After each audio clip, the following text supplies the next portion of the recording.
Vous pour qui l'amour est le sentiment le plus profond et le plus inexplicable de l'univers, pour qui ce n'est qu'une question de destinée mystique et surtout unique. Cette vidéo est pour vous. À l'abordage!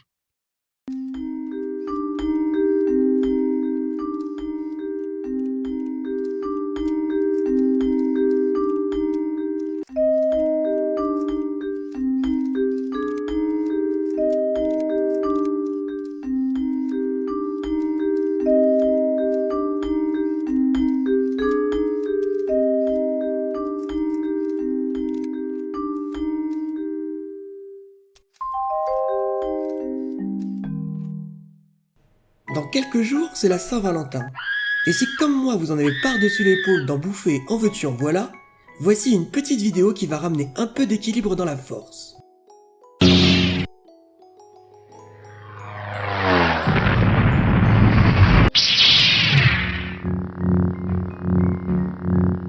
Oh que c'est beau! Dès le premier regard, ce fut l'amour fou. Une force indescriptible semblait les attirer l'un à l'autre. Mais le corps est une machine, et comme toute machine, il répond à un certain nombre de lois ou de règles, et le sentiment amoureux n'y échappe pas. Premier constat, très terre à terre j'en conviens, les humains comme les autres animaux sont destinés à s'accoupler pour procréer et accomplir leur destin génétique, et c'est en cela que notre chimie interne est préprogrammée. Avant de rentrer dans le vif du sujet, faisons un petit point sur ce qui va dominer le reste de la vidéo, les phéromones. Les phéromones sont des molécules invisibles et volatiles produites par les glandes apocrines. Inodores, les phéromones ne sont pas captés par la muqueuse olfactive, mais par un second système de l'odorat, l'organe voméronasal. On a longtemps pensé que cet organe, ultra efficace chez les animaux, ne fonctionnait pas chez l'homme, mais plusieurs études ont prouvé le contraire. L'androsténol que l'on trouve chez l'homme et la copuline que l'on retrouve chez la femme sont les principales phéromones sexuelles. Les phéromones auraient de réels effets attractifs ou répulsifs entre deux personnes selon qu'elles soient compatibles ou pas. Alors, bien que tomber amoureux puisse sembler magique, car le fait est que ce phénomène physique nous dépasse, dans le sens où dans ces situations nous pouvons nous-mêmes nous contrôler, il existe pourtant un protocole clair sur la façon dont tout cela se produit. Premièrement, l'odorat capte les phéromones de l'autre. Si l'odeur nous est agréable, elle nous permet de nous sentir bien et en sécurité, ce qui favorise le rapprochement. C'est ce que l'on appelle plus communément les atomes crochus. Si au contraire l'odeur nous est désagréable, nous serons portés à nous éloigner. On ne tombe pas amoureux d'une personne que l'on ne peut pas sentir.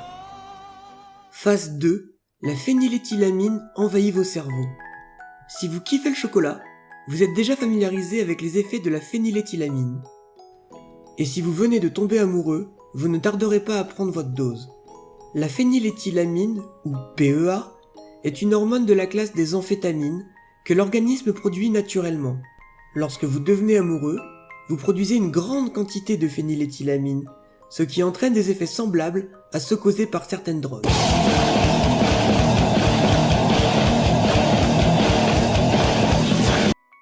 La phényléthylamine réduit l'appétit et provoque une certaine hyperactivité. Les études ont observé que lorsque deux personnes sont amoureuses, la PEA atteint le même niveau.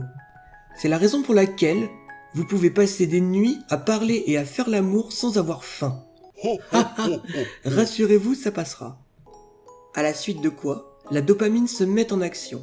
C'est la phase d'amour passionnel. Dans la vidéo précédente, consacrée aux frissons, nous avons déjà abordé les actions de la dopamine, et je vous invite à aller la voir si ce n'est pas déjà fait. Mais revenons rapidement sur ces actions. L'action de la PEA stimule le relâchement de la dopamine, un neurotransmetteur qui agit sur plusieurs processus physiques et psychologiques. La dopamine est entre autres intimement liée au système limbique, une zone du cerveau qui est le siège des émotions et des fonctions vitales comme la soif, la faim et la sexualité. La dopamine permet de renforcer certains comportements qui nous apportent du plaisir et de la satisfaction.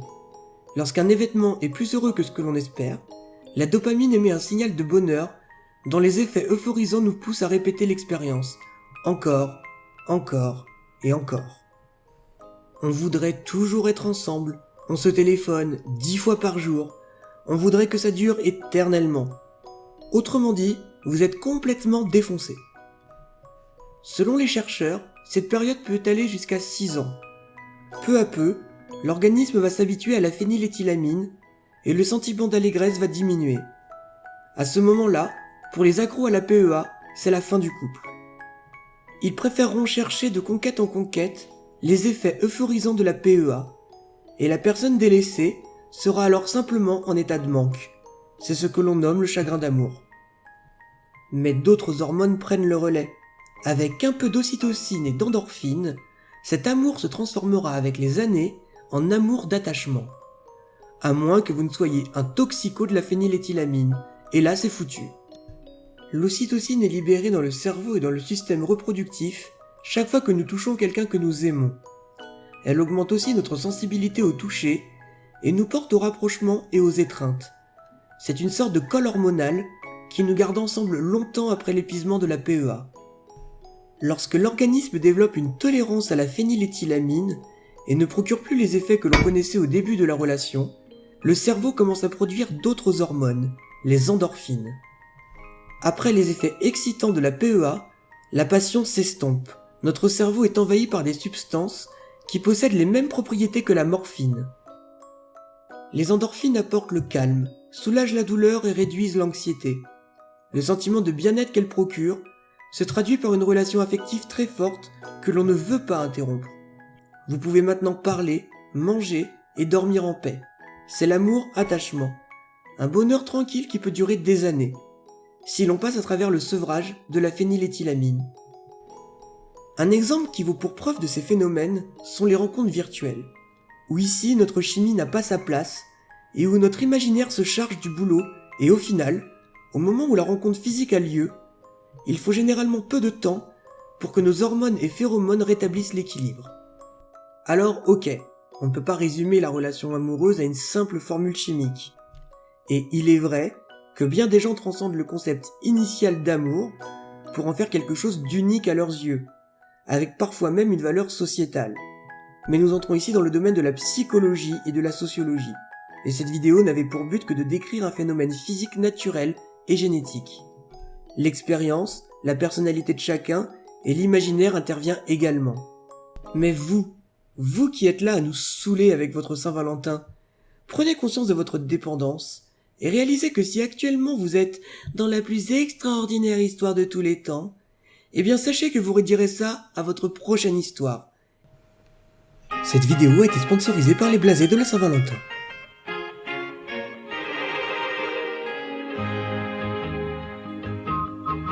そばかすなんて気にしないわ花ペチャだけだってだってお気に入りおてんばいたずら大好きかけっこスキップ大好き私は